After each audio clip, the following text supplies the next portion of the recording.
আন্তঃমহাদেশীয় football টুর্নামেন্টের জন্য দল ঘোষণা করেছে Indian football federation. Bharat football ফেডারেশনের এই ঘোষণাকৃত দলের মাঝে অনেকেই আছে। ২৬ সদস্যের এই দলে কারা কারা আছে তা দেখে নিব।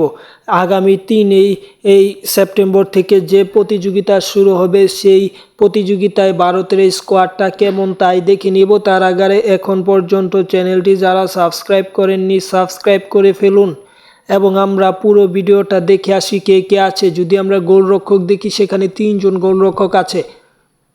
গুরপ্রীতি সিং সান্ধু আছে, অমরি রন্ধর সিং আছে, প্রভসুখন সিং গিল, তিনজনই সিং গোলরক্ষকের মাঝে। এবং ডিফেন্ডার যদি দেখি, নিখিল পূজারি, রাহুল ডেকে, চিংলেন সানা আছে, রোশন সিং, আনোয়ার আলী আছে, জয় গুপ্ত, আশিস রায়, সুভাষিস বসু, মেহতাব সিং।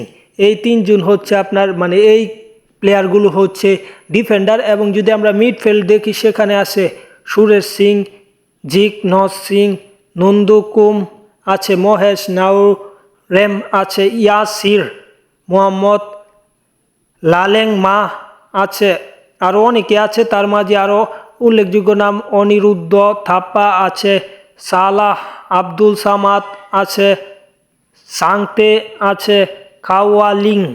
এবং ফরওয়ার্ড যদি দেখি, সেখানে আছে কিয়ান নাসিরি আছে, এডমন্ডো লাল রিন্ডিকা আছে, মনবীর সিং আছে, লিস্টন কুলাসো।